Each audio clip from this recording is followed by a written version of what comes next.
like a Hellcat.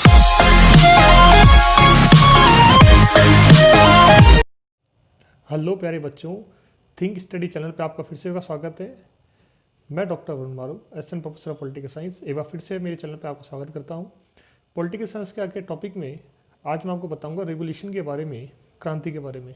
क्रांति political science का या पॉलिटिकल कॉन्सेप्ट का, अवधारणाओं का ऐसा टॉपिक है जो कि हर कंपटीशन एग्जाम में और BLLB, BA फर्स्ट ईयर और UGC नेट और UG PG के एग्ज़ाम में ये पूछा जाता है। रिवोल्यूशन के विचार के बिना पॉलिटिकल थ्योरी को अधूरा माना गया है, राजनीतिक सिद्धांतों को कम माना गया है, एक तरह से ना माना गया है, यानी कि इनमें पूर्ति नहीं मानी गई है। जब तक कि हम लोग रिवोल्यूशन या क्रांति का विचार ना पढ़ लेते हैं तब तक राजनीतिक सिद्धांतों को हम लोग पूर्ण रूप से ये कम्प्लीटली नहीं समझ सकते। रिवोल्यूशन, क्रांति, इस टॉपिक में मैं आपको दोनों ही मीडियम वाले बच्चों के हिसाब से बताऊंगा। हिंदी मीडियम, इंग्लिश मीडियम वाले बच्चे दोनों ही इस टॉपिक को समझ सकें, ऐसा वीडियो मैंने बनाया है। ठीक है। रिवोल्यूशन यानी क्रांति का मतलब होता है when civilians unsatisfied from political system and society, यानी कि जब देश के नागरिक जो कंटेम्प्रेरी जो देश का पॉलिटिकल सिस्टम है, जो राज व्यवस्था है, जो राजनीति है, शासन व्यवस्था है एंड सोसाइटी है, उससे अनसेटिस्फाइड हो या उससे असंतुष्ट हो, तो उस स्थिति में क्या होता है, क्रांति होती है।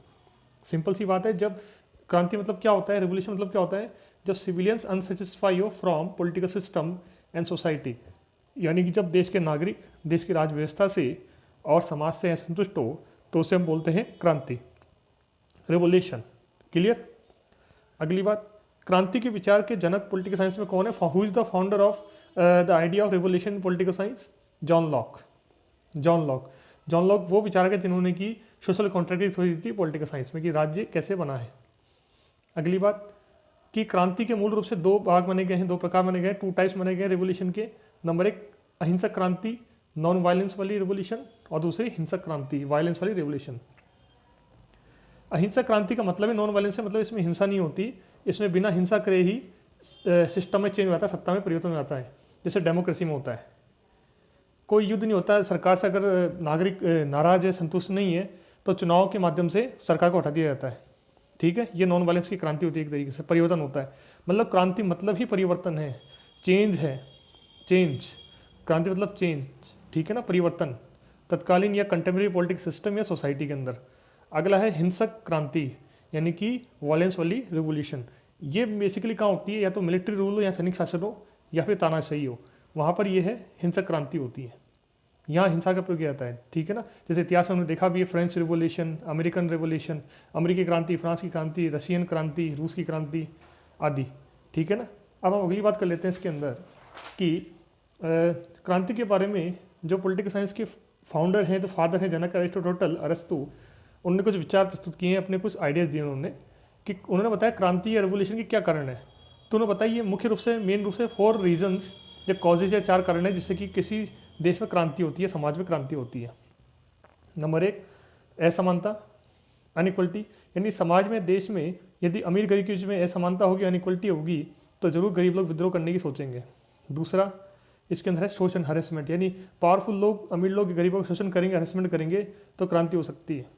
तीसरा, गरीबी, पॉवर्टी, यदि समाज में, देश में गरीबी बढ़ती जाएगी, बेरोजगारी बढ़ती जाएगी, तो निश्चित रूप से क्रांति की संभावना है, कारण है।